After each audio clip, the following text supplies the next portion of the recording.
Hello friends, welcome back in once again our YouTube channel. हम पढ़ रहे थे पॉलिटी। पॉलिटी के अंदर हम भाग 3 पढ़ चुके थे और भाग 4 भी हमने कंप्लीट कर दिया था डीपीएसपी। आज हम भाग पढ़ेंगे 4 क अर्थात 4A। तो चलिए वीडियो करते स्टार्ट। मैं लोकेंद्र करण। आज का हमारा टॉपिक रहेगा भारत के संविधान का भाग 4 क। भाग 4 क।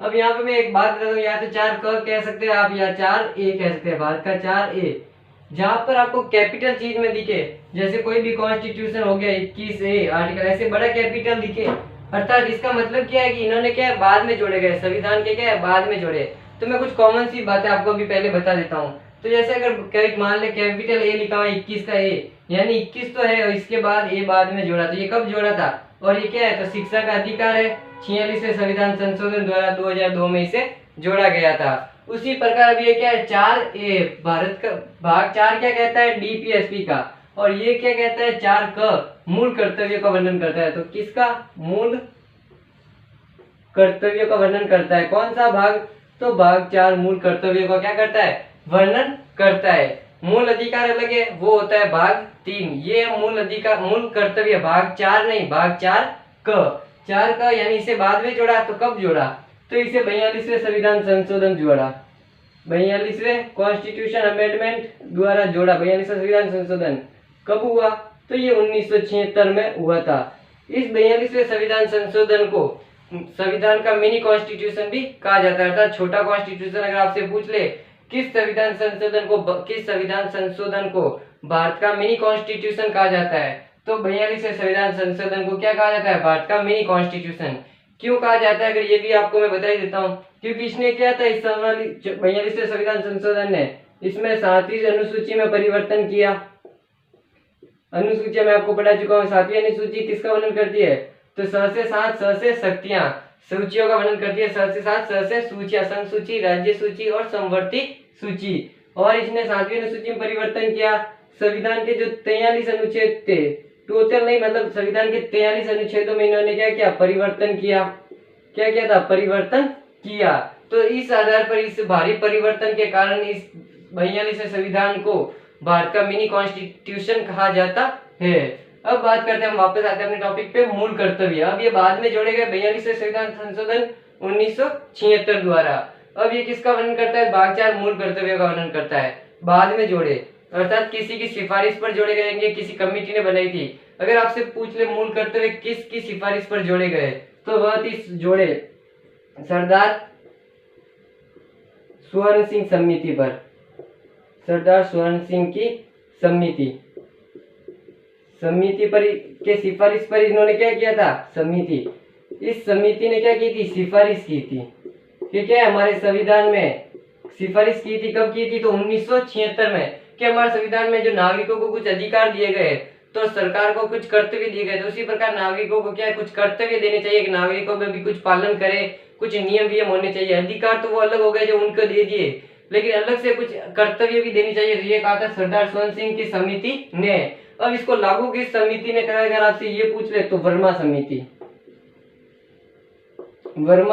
ने इसको क्या किया था, क्रियान्वित किया था। क्रियान्वित कह सकते हैं हम, क्रियान्वय।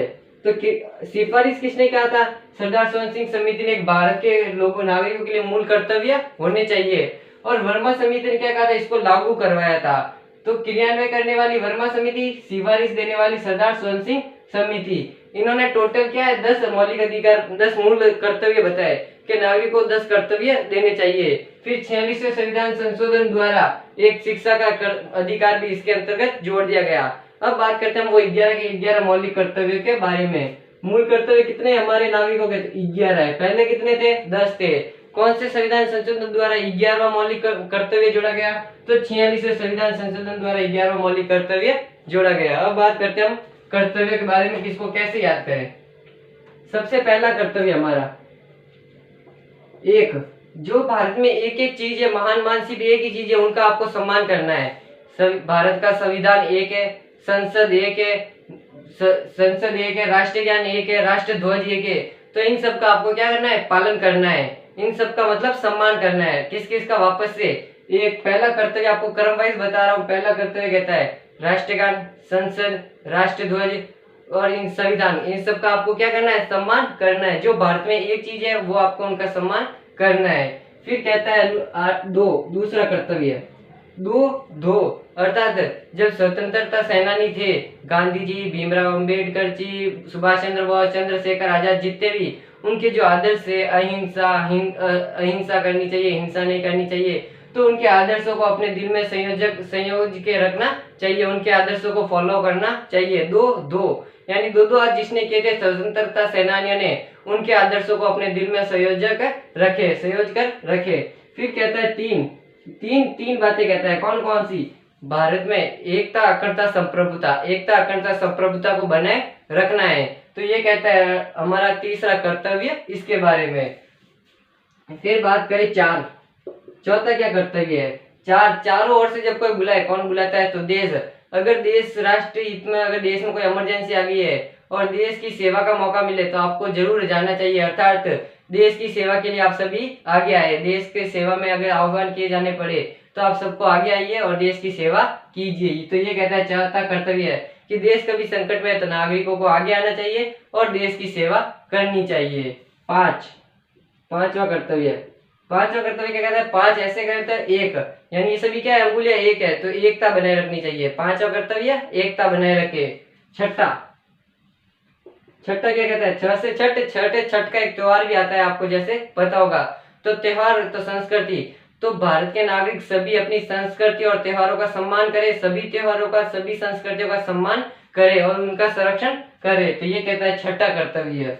सात से आपको याद रखना है, 6 से 7 समुद्र पार में तेरे, ये सॉन्ग भी आपने जरूर सुना होगा। तो 7 समुद्र, अब समुद्र पर आपको फोकस करना है। समुद्र क्या है, पर्यावरण है, तो आपको पर्यावरण की रक्षा करनी है, चाहे पर्यावरण जीव हो जाए, पर्यावरण प्राकृतिक हो जाए, पर्यावरण वनस्पति हो जाए, कुछ भी, तो पर्यावरण की आपको क्या करनी है, रक्षा करनी है। ये आपका क्या है, दायित्व है। आठवां कर्तव्य कहता है आठ और आठ दोनों मिलते जुलते आठ, यानी आपको एक कला रखनी है, किसकी, विज्ञान की, वैज्ञानिक दृष्टिकोण रखना है। आपको अंधविश्वासों से बचना है, दूसरों को भी बचाना है और आपको वैज्ञानिक दृष्टिकोण रखना है, ठीक है। तो ये हो गया आठ कला रखनी है, किसका, वैज्ञानिक, यानी अच्छी सोच रखनी है, वैज्ञानिक दृष्टिकोण रखना है, अंधविश्वासों से आपको बचना है। तो ये हो गया हमारा 8वां कर्तव्य। अब बात करते हैं नो, अर्थात आपको नहीं करना है, क्या नहीं करना है, तो सार्वजनिक हिंसा नहीं करनी है और सार्वजनिक संपत्ति को नुकसान नहीं पहुंचाना है। तो ये मना करता है हमारा 9वां कर्तव्य, नो नहीं करनी है, क्या नहीं करनी है, फिर से सार्वजनिक संपत्ति को नुकसान नहीं पहुंचाना है और हिंसा नहीं करनी है। अब बात करते हैं 10 में है दम, अर्थात जिसमें दम होगा वो आगे बढ़ेगा। तो कहा गया प्रत्येक नागरिक उत्कृष्ट की ओर आगे बढ़े, किसकी ओर, उत्कृष्ट, यानी उत्कृष्ट की ओर आगे बढ़े, ऊपर उठे और अपने साथ अन्य जो भी आसपास के व्यक्ति हैं उनको भी ऊपर उठाए, इससे क्या देश का विकास होगा। तो 10वां मौलिक कर्तव्य क्या कहता है, 10 में है दम, यानी उत्कृष्ट की ओर आप आगे बढ़ो और अपने साथ दूसरों को भी अपने साथ आगे बढ़ाओ, जिससे देश का विकास होगा। तो ये सरदार सोहन सिंह की सम्मति पर 10 मौलिक कर्तव्य जोड़े गए थे। बाद में 11वां मौलिक कर्तव्य जोड़ा गया 46वां संविधान संशोधन द्वारा। कब 46वां संविधान संशोधन कब हुआ, तो 2002 में। ये क्या कहता है, तो ये कहता है 6 से 14 वर्ष के बच्चों को क्या है, शिक्षा देना। ये भी ये क्या है, कर्तव्य होगा। जो नागरिक होते हैं भारत के, माता पिता उनका नागरिक अपने 6 से 14 वर्ष के बच्चों को क्या दे, निःशुल्क शिक्षा दे, मतलब इनको शिक्षा देने का उनका क्या है, अधिकार है, उनको शिक्षा दे। ये आपका कर्तव्य है कि उनको पढ़ाए लिखाए और आगे बढ़ाए। तो ये हो गया हमारे 11 कर्तव्य और ये हो गया भाग 4 हमारा कंप्लीट। एक बार जल्दी से हम वापस से 11 कर्तव्य और ये सब इनको रिवीजन मार लेते हैं। सॉरी मूल कर्तव्य किसके में अंतर्गत आते हैं, किस भाग के अंतर्गत आते हैं, तो आप भी बताइए। भाग 4 क के अंतर्गत। किसने इसकी सिफारिश की, तो सरदार सोहन सिंह की सिफारिश की थी। किसने इसको लागू करवाया, तो इसने वर्मा समिति ने इसको लागू करवाया। कितने थे पहले 10 मूल कर्तव्य थे, बाद में क्या हो गए 11। एक बात याद आई वो भी लिख दीजिए। भाग 4 मूल कर्तव्य हमने कहां से लिए, तो सोवियत संघ रूस से लिए। कहां से लिए, रूस से।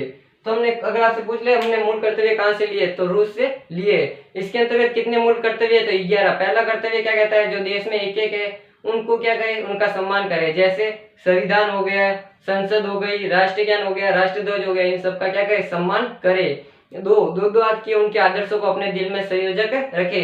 तीसरा, एकता अखंडता संप्रभुता बनाए रखे। चौथा, देश जब आपातकाल में हो तो देश की सेवा करे। पांचवा, एकता बनाए रखे। छठ, सभी संस्कृति और त्योहारों का सम्मान करे। सात, समुद्र वन्य जीवों या वन्य प्राकृतिक वन्य पर्यावरण की आपको रक्षा करनी है। आठ, वैज्ञानिक दृष्टिकोण रखे। 9, नहीं करनी है। क्या नहीं करनी है? तो सार्वजनिक हिंसा नहीं करनी है और सार्वजनिक संपत्ति को नुकसान नहीं पहुंचाना है। 10वां कहता है 10 में दम उत्कृष्ट की ओर आगे बढ़े और अपने साथ दूसरों को भी आगे बढ़ाए। और 11वां कहता है माता पिता का ये कर्तव्य रहेगा कि वो अपने बच्चों को शिक्षा दे। तो ये था एक छोटा सा वीडियो। आई होप ये वीडियो आपको अच्छा लगा होगा। वीडियो अच्छा लगा तो लाइक कर दे, कमेंट कर दे, चैनल को सब्सक्राइब करना ना भूले ताकि ऐसे और हमारे पॉलिटी या स्टडी से रिलेटेड वीडियो आपको मिलती रहे। Thank you for watching this video.